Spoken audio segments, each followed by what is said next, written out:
Nabi waffe yeekumidde ku mukutu gwa Saka News. Leero kankulambuzeeko mu bitundu by'e Kasese enawasimwa Omunnyu ku nnyanja emanyiddwa nga Lake Katwe. Eno ennyanja obadde ogimanyi, tino yesimwamu omunnyu, omanye engeri gye basimamu omunnyu. Bwesigala ku mukutu guno gwa Saka News osobole okulaba, kankulambuze engeri gye basimamu omunnyu. Ye obadde okimanyi nti buli omu alinamu poloti mu nnyanja wakati, buli omu alinamu omunnyu. Gwabadde takimanyi wekkanye, laba ennyanja gye bajjamu omunnyu gwe bagenda ne balongoosaamu gwe n'ogulya. Y'omanye emigaso egiri mu munnyu, obadde ogimanyi nti osobola okugunaaba.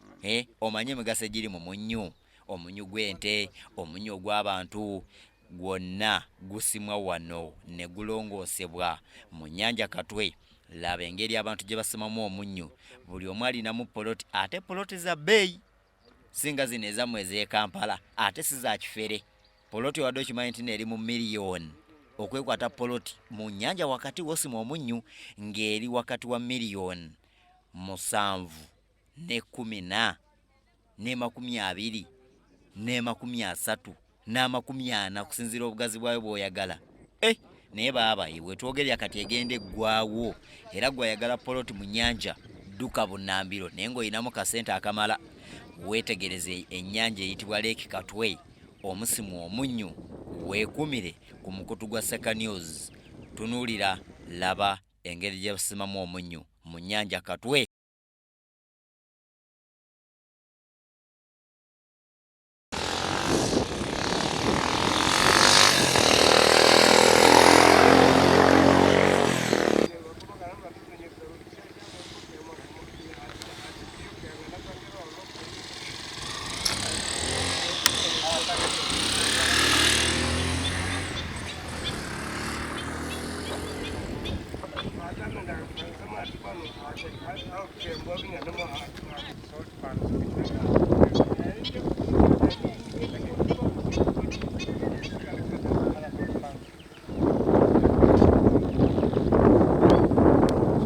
A lot of countries, a lot, the whole, the universe, I mean the earth comes to sea salt. But now Lake Katwe is very unique just because this salt does not decay.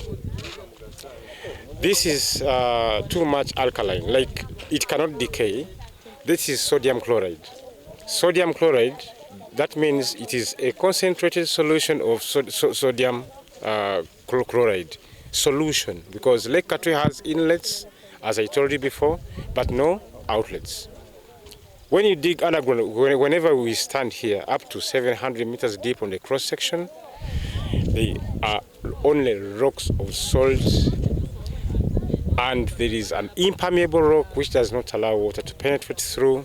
We are in a rainfall region, so these are inland alkaline explosion crater lakes as formed as a result of volcanicity. So, but now Lake Katwe is very unique because it still has the conservation. The conservation, as we planted trees, I will show them to you. They are called Euphorbia trucalis. Euphorbia trucalis, that's a botanical name. So that is restoration. Restoration. Like we hold the ground. We hold the ground so that the other debris, like all the erosion that slopes down to cover the inlets that bring in water, should not be closed up. Now, these days, just because of people cutting trees for firewood and everything, so we're doing some restoration. And imagine people come here for tourism, and a certain percent goes back to the community. So they have to do that restoration as well. So we are doing some conservation, and this salt is very unique just because it has maybe this calcium, but we have never seen someone suffering from goiter. That is thyroid gland. We have never seen someone who is suffering from that. Up to now, that is goiter, thyroid gland. When you go to hilly mountains, somewhere else, so people have goiter. But just because of conservation now, we have a lot of iodine within this salt. Up to now. So salt is very much precious because Congo, DRC has no salt. Rwanda has no salt. Burundi has no salt. Southern Sudan has no salt. All East African salts, but Kenya has salt and Tanzania. But we have a unique sodium carbonate, that is rock salt. So rock salt is only here, not found anywhere else. Only here. So that's something very unique. Ndabayo abantu abatambula. Ndabamu abantu abatambulira mu mazzi.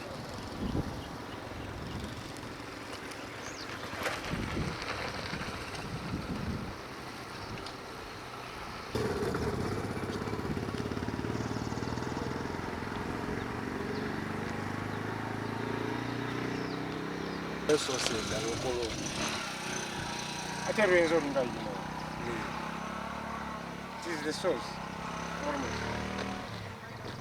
Kati abe kisoro balina wamazi agafubutukamu soda. Where we are going to capture very nice pictures. The other side.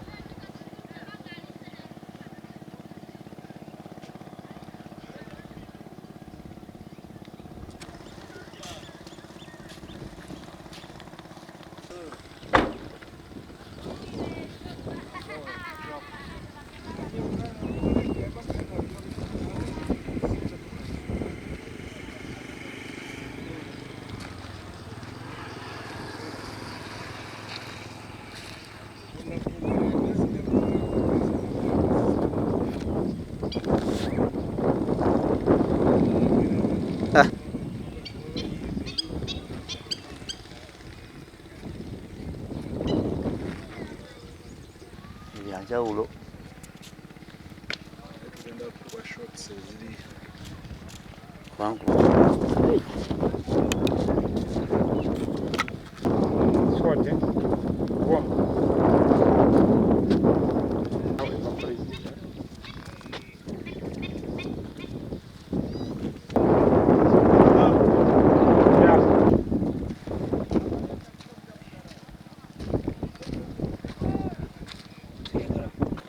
Those are rafts.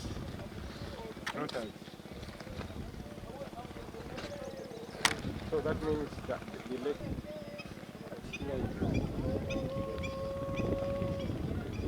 twagala protect gears omunyo ogutusalasala emikono tulina okupimira mu gloves nga twambadde gloves at least muzeeyi atuweerezeeyo okubundi umbrellas oba twasobola tuzimbira kasina tufuna sente za parashimodo netukolera netufunaku umbrellas ebyo natwe tulinolaba bwezituwokya embeera gye tulimu yeego tokyebwa omusana being very dehydrated because of too much sunshine.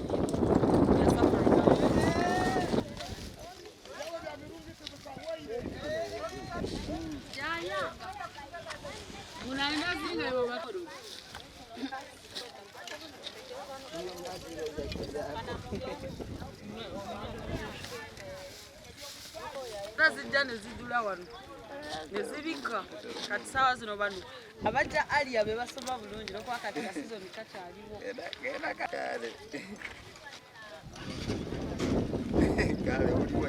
bintu ebitegeerekeka bwe baba batwalanga wabidaani mu Lidis World.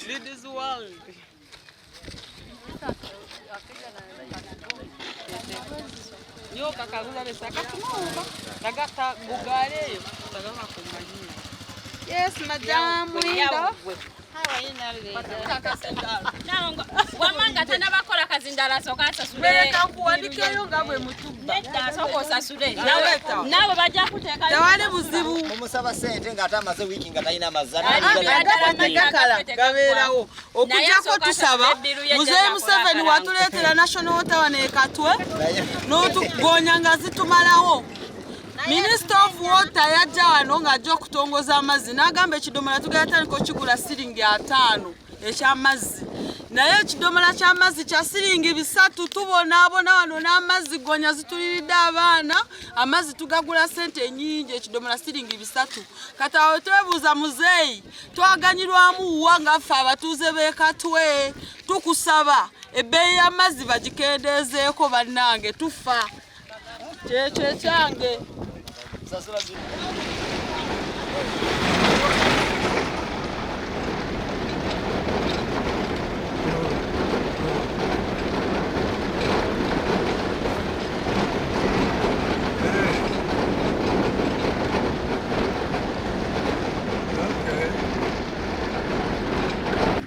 Organic blood, eh?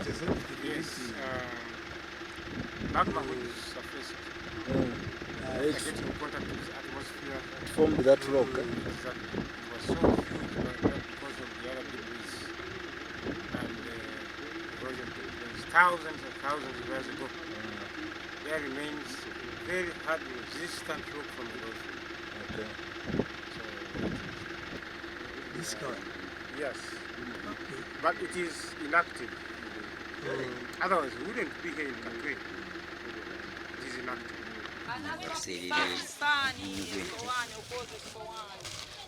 Abakyala wano beshodde omushiro.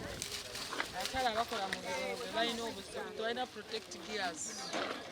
Wakamata huko. Mimeka. 12.